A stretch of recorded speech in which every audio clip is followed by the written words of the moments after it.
صباح الفل عليكم. النهارده في الفيديو بتاعنا ده معانا المتدرب الشطور قوي قوي قوي الاستاذ محمود. والنهارده في الحصه الاخيره احنا هنراجع كل انواع الركنات تمام معاكم بالتفصيل، سواء الركنه الموازي للرصيف ورا عربيات العاديه خالص والركن العمودي، وهنشوف فيها استاذ محمود بيعمل ايه علشان نقدر نوريكم اللي احنا كنا شرحناه قبل كده في الفيديو التفصيلي. معانا ومعاكم استاذ محمود هاني، ومعاكم لاول مره حد يشوفني انا كابتن مؤمن الجزار بتاع تعليم سواقه. لو اول مره تشوفني سبسكرايب للقناه واعمل متابعه، ولو اول مره تشوفني فيسبوك اعمل متابعه عشان يوصلك كل جديد. يلا بينا يلا بينا.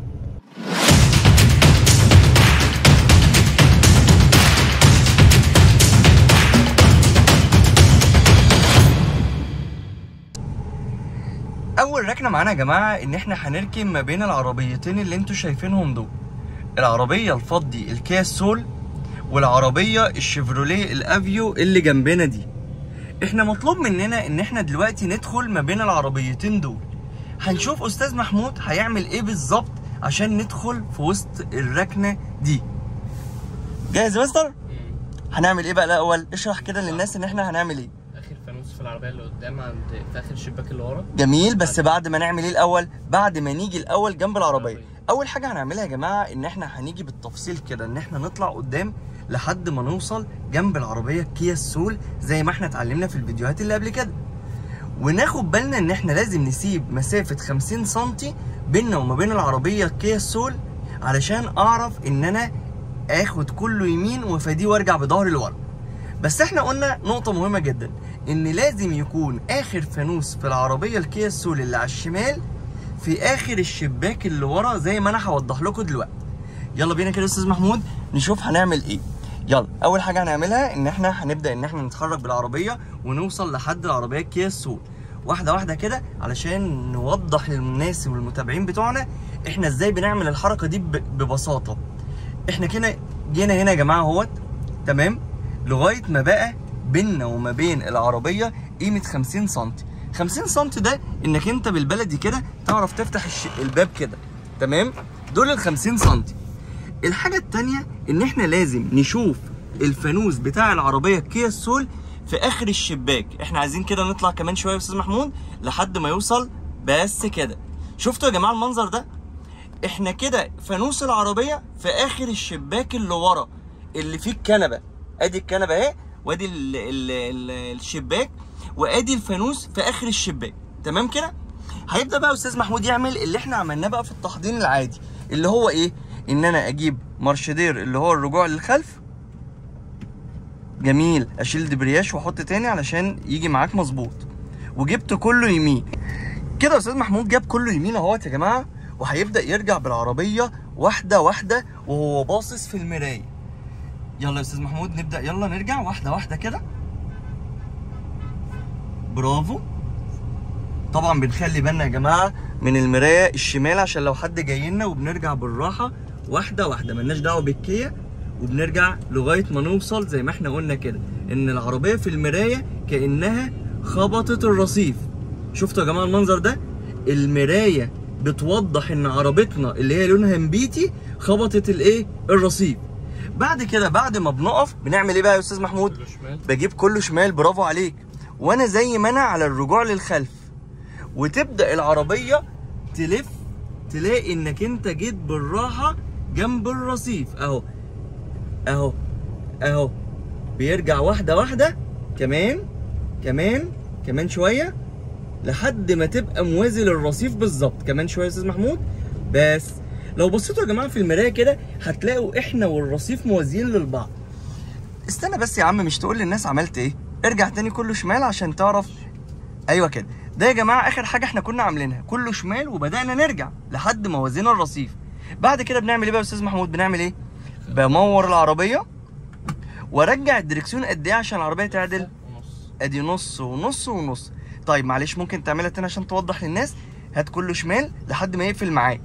انت دلوقتي عايز تعدل عجل العربيه، بنعدل 3 انصاص. ادي نص وادي نص وادي اخر نص يا جماعه. فهمتها؟ يبقى احنا دلوقتي علشان نظبط عربيتنا جينا جنب العربيه الكيا سول اللي قدامنا وكان بيننا وما بينها 50 سم. بعد كده جبنا الدركسيون كله يمين ورجعنا لما كان فانوسها فين؟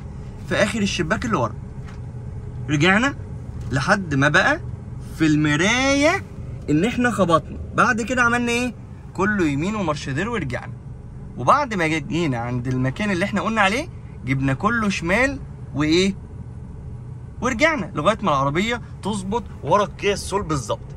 تعالوا بقى نشوف هل احنا فعلا ظبطنا الركنه؟ تعالوا يلا بينا نشوف احنا ظبطناها ولا لا بره من الطريق من بره. وده كده يا جماعه بقى ببساطه جدا الركنه ما بين العربيتين، وزي ما انتم شايفين كده ان احنا ركننا بين عربيتين بكل سلاسه وبساطه ومفيش فيها اي مشكله. المره دي بقى استاذ محمود الشطور هيعمل لنا النوع الثاني من الركنات. النوع الثاني ده ايه بقى يا كابتن؟ زاويه 45 عمودي. احنا دلوقتي عندنا العربيه البيكانتو اللي على اليمين والعربيه السكودا السمراء اللي على الشمال، هما الاثنين اسود، يعني اليمين دي كيا بيكانتو والشمال دي سكودا. طيب احنا عايزين ندخل زيهم هما الاثنين واحنا بالوش زاويه 45 درجه. بنعمل ايه بقى؟ اول حاجه ان احنا لازم يكون بيننا وما بينه مسافه ما يقرب من حوالي متر او متر ونص. بصوا يا جماعه المسافه، انا قدرت ان انا اوضح لكم المسافه اهو، تمام؟ ومن هنا بعيد خالص اهو. المسافه دي انك انت عشان تبقى انت وانت جايب الدركسيون كله يمين قادر انك انت العربيه ما تتخبطش من ورا، ونبقى مستقيم وشنا موازي ليهم بس عن طريق ظهرهم. يعني انا دلوقتي وشي مستقيم مع الاثنين الشباب اللي جايين كده مع الطريق، تمام؟ بنعمل ايه بقى يا استاذ محمود؟ عايزين نشرح للناس كده بعد ما بنقف الوقفه دي بنعمل ايه؟ نخلي الفانوس العربيه عند كتفنا. بنخلي الفانوس بتاع العربيه البيكانتو انه واحد بقى الشمال لغايه ما يجي عند كتف استاذ محمود من هنا. طيب انا دلوقتي عايز ان انا ابدا اعمل ايه؟ رقم واحد اجيب الفتيس اول مش مارشدير، ايوه برافو. بعد كده هبدا اتحرك بالراحه، واول ما الفانوس بس بالراحه بقى عشان نشرح للناس بنعملها ازاي. اول ما الفانوس يا جماعه الشمال اطلع كده كمان شويه، ايوه لحد ما الفانوس الشمال جه عند كتفه لف الدركسيون كله وتدخل والعربيه ماشيه. افتكروا الكلمه دي، ايوه ادخل كمان كمان كمان لحد ما تعمل توازي مع العربيه كمان شويه عشان التوازي يتحقق. بس كده كده يا جماعه احنا موازيين بالظبط مع العربيه. لو بصينا من قدام هتلاقي ان احنا ركننا بالظبط ما بين السكودا اللي على الشمال وما بين البيكانتو اللي على اليمين. عملنا ايه تاني يا استاذ محمود؟ عملنا ان احنا الفانوس كان فين؟ قصاد كتفك. وبعد كده عملت ايه؟ لفيت الدركسيون كله ناحيه المكان اللي احنا داخلين فيه. صح كده ولا غلط؟ طيب احنا بعد ما ركنا امور اجيب الفتيس على برافو، ادي نص وادي نص وادي نص، بس نقف بقى فرامل عشان العربيه ايه؟ ما تتحركش. صح كده؟ يبقى دي الركنه يعني العمودي، عمودي 45 في وسط ما بين عربيتين. صح كده؟ يبقى احنا دلوقتي عملنا ركنتين. الركنه الاولانيه ان احنا ركننا بظهرنا موازي للرصيف بين عربيتين، ودي ركنه عمودي بقى، صح؟ عمودي على الرصيف ما بين برضو ايه؟ عربيتين. سهله؟ سهله. صعبه؟ سهله خالص. صح كده؟ احنا شرفنا بيك في الفيديو الجميل ده. تمام، يلا قول للناس باي باي. وادي كده صورة العربية واحنا راكنين بين العربيتين البيكانتو والسكودا اليمين والشمال ودخلنا في النص بينهم.